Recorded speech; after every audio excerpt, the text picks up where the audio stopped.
Olá, para darmos início na exposição doutrinária, vamos fazer uma prece.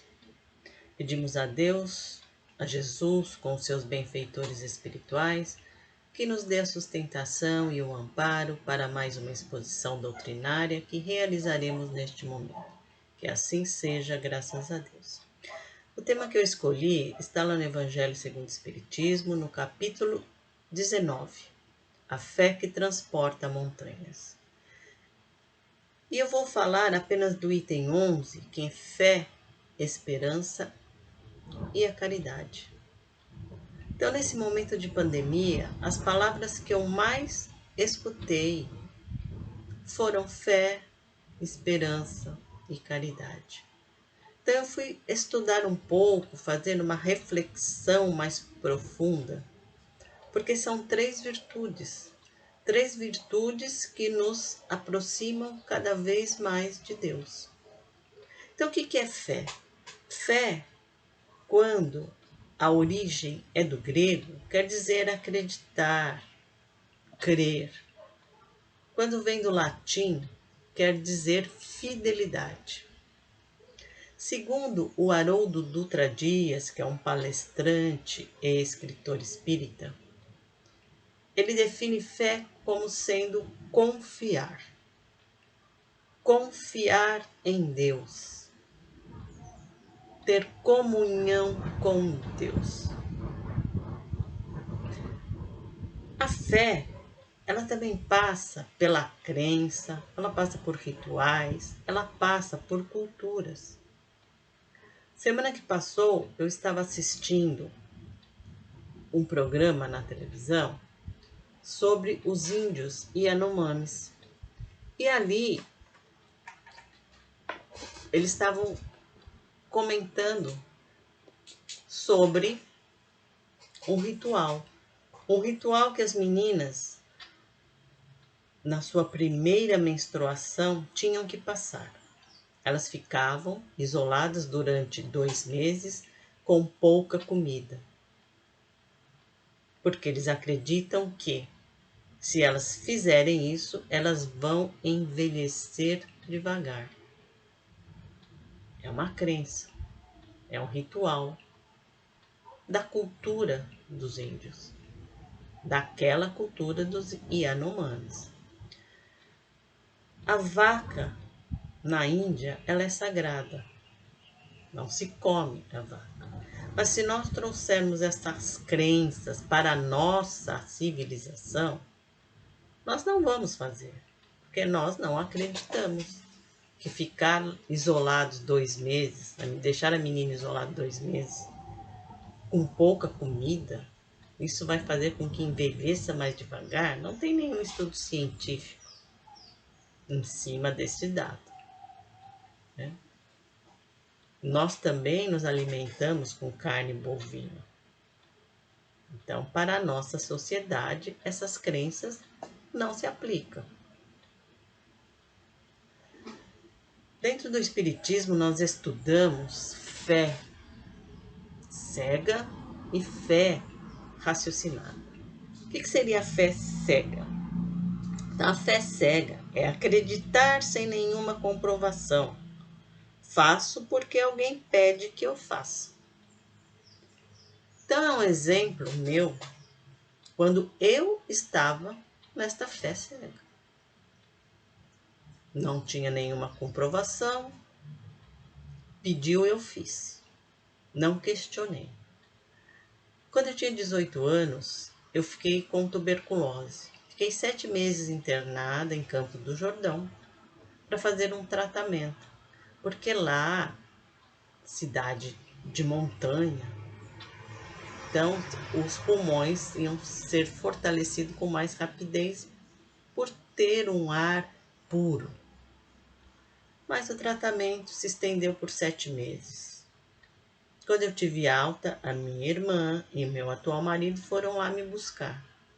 Nós passamos em Aparecida do Norte para pagar uma promessa. A minha irmã fez uma promessa para que eu pagasse esta promessa. Eu fui, não questionei, Na época era acender uma vela do meu tamanho, eu acendi a vela do meu tamanho e assim a promessa foi paga. Mas eu paguei a promessa porque eu acreditava que Deus castigava. Mas quem fez a promessa? Quem tem a crença da promessa? Não é a minha irmã. Então quem tem que pagar a promessa? Não é ela? Seria o lógico. Mas na época eu não questionei. Mas se trouxer isso para hoje, para o entendimento que eu tenho de fé, eu não pagaria a promessa. Uma porque eu não acredito mais, eu não acredito em promessas, em simpatias, em pular ondas, 7 ondas, em me vestir de amarelo, de branco, de vermelho. Por quê? Tudo isso eu já fiz no passado, porque acreditava. Promessa não, mas esses outros rituais, sim, eu já passei por isso.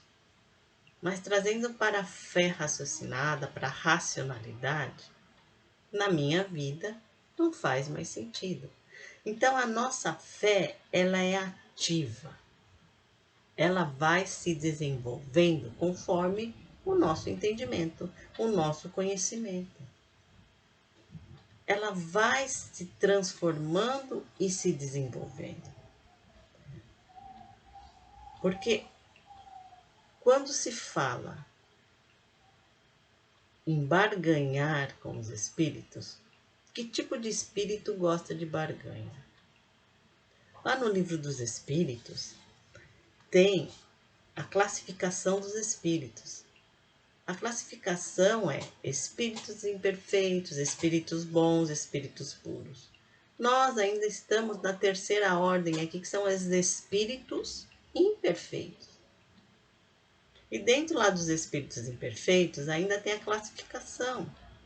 Eu peguei duas aqui para a gente entender um pouquinho, que é os espíritos levianos, que são ignorantes, malévolos, inconsequentes e zombeteiros. Os pseudo-sábios julgam que sabem tudo. Presunçosos, orgulhosos, invejosos e teimosos. Então, quais espíritos gostam de barganhar? São os espíritos dessa categoria. Que você, né, faz um favor que eu te dou uma paga. Às vezes a gente passa pelas ruas e está escrito lá: traga o seu amor em 7 dias. Com que tipo de espírito que você está barganhando? Com os espíritos imperfeitos. Espíritos bons, espíritos puros, como Jesus, jamais vai fazer barganha com ninguém. Jesus jamais ensinou barganhar com nada. O que Jesus nos ensina? Orai, vigiai os seus pensamentos. Porque qual é o sacrifício mais agradável a Deus? É aquele flagelar o corpo físico, bater, ficar ajoelhado no milho? Não é isso. Não é sacrifício de dor no corpo físico que Deus espera de nós. Mas Deus espera que a gente evolua moralmente, que a gente melhore, que a gente se torne pessoas melhores de quando nós encarnamos aqui. Porque nós já viemos de várias e várias outras encarnações. Pela misericórdia de Deus, estamos aqui novamente. Mas o que estamos fazendo de diferente das outras encarnações? Será que nós estamos preocupados com a nossa evolução, com a nossa fé, com a nossa esperança? Se eu disse que a nossa fé ela vai se desenvolvendo, ela passa de uma fé vacilante para uma fé robusta. A fé robusta é aquela que eu tenho plena confiança em Deus. Eu confio em Deus. Então, se eu passo por dificuldades, não é castigo. Deus não castiga ninguém. Se eu passo por dificuldades, é porque teve uma causa. E a consequência pode estar acontecendo hoje. Porque Deus é todo bondade. Deus é misericórdia. Ele não quer o sofrimento de nenhum dos seus filhos. Mas Emmanuel tem uma frase que às vezes é dura de escutar, mas é sábia. O sofrimento é para os eleitos de Deus.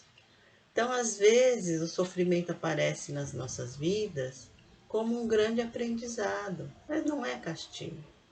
É porque às vezes nós somos tão teimosos, que precisamos de um chacoalhão, de um empurrão para que a gente possa evoluir. Mas para evoluir, nós não precisamos sofrer. A evolução não se dá só apenas com o sofrimento, mas o sofrimento às vezes dá um empurrãozinho. A esperança, ela é consequência da nossa fé. Então tem um ditado popular que diz, né? A esperança é a última que morre. Então, quando nós temos esperança, nós enxergamos no fim do túnel uma luzinha. Nós olhamos para o mundo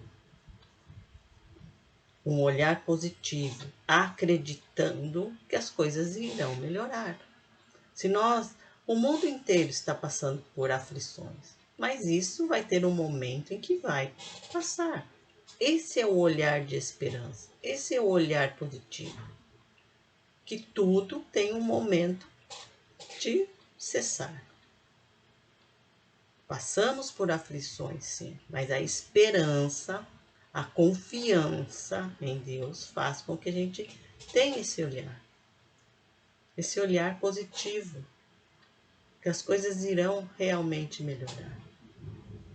Essa é a nossa fé, a nossa esperança robusta. Eu confio em Deus, que as coisas irão realmente melhorar, né? A esperança é um alimento da nossa alma. Então, quando nós temos esperança, nós estamos alimentando a nossa alma, para que a nossa fé também fique cada vez mais robusta, que a nossa confiança em Deus fique cada vez mais forte. Como eu disse, esperança é consequência da fé. A caridade também ela é consequência da fé. E o que é caridade? Caridade material todos nós já sabemos, né? O que é. Doar algo de material que eu tenho, ajudar com bens materiais. Sabemos que precisamos ainda dessa ajuda material, porque vivemos neste mundo da materialidade. Precisamos de coisas materiais ainda. Mas vamos além, além dessa visão materialista. Qual é o ensinamento de Jesus sobre caridade? Caridade é benevolência, indulgência e amor. São virtudes que nós temos que conquistar. Será que eu sou benevolente? O que é ser benevolente?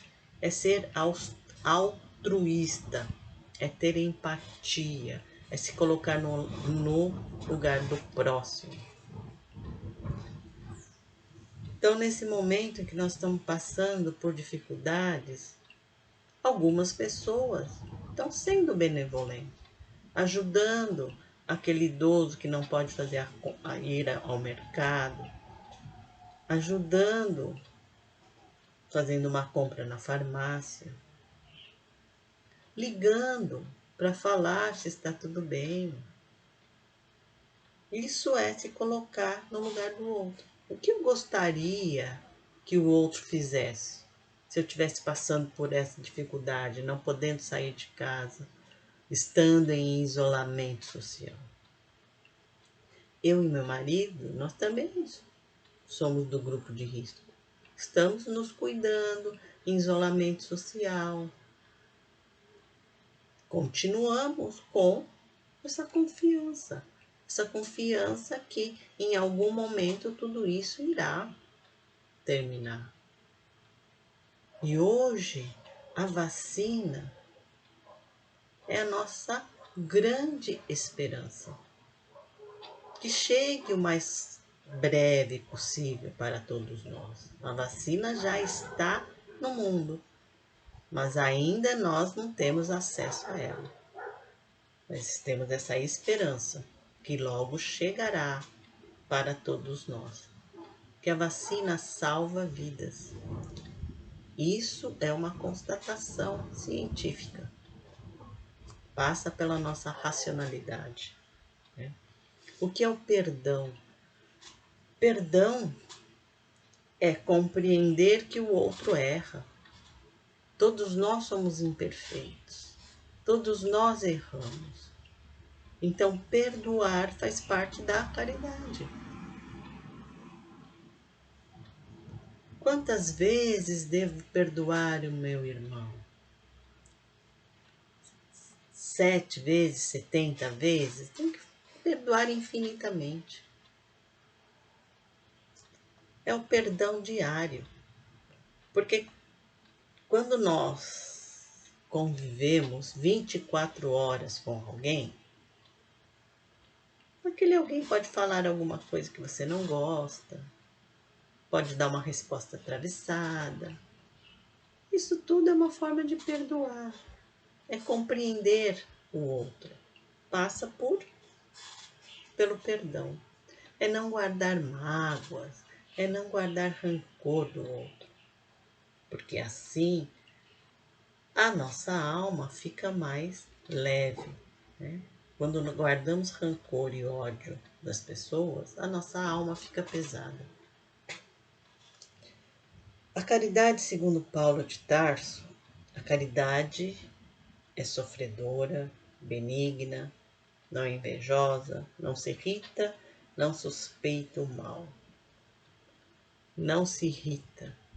Quantas vezes nós nos irritamos com alguém? Então, quando nós aprendemos a não nos irritar com alguém, nós já estamos na prática da caridade.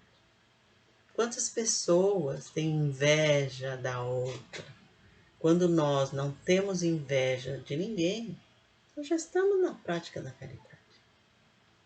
Não suspeitar o mal. Às vezes nós temos dificuldade, né? Não suspeitar o mal. Porque às vezes a gente só olha o lado mal das pessoas, só suspeita o mal. Não conseguimos enxergar o lado bom. Né? A indulgência é enxergar esse lado bom. A indulgência é você não olhar o erro do outro. Mas é tão fácil, né? Olhar o erro do outro. E é tão difícil achar virtudes no outro. Então, olha como a caridade, quando nós conhecemos a palavra caridade e começamos a refletir sobre ela, quantas coisas, quantas atitudes, quantas ações nós podemos ter. E não ficar apenas fixado num conhecimento material de caridade. A caridade é muito mais que isso. Quando se fala caridade, é o amor em ação. É quando nós colocamos esse amor que está dentro de nós, em favor do nosso próximo, em favor de alguém. Então, que cada um de nós possa julgar a si mesmo. Como é que está a minha fé?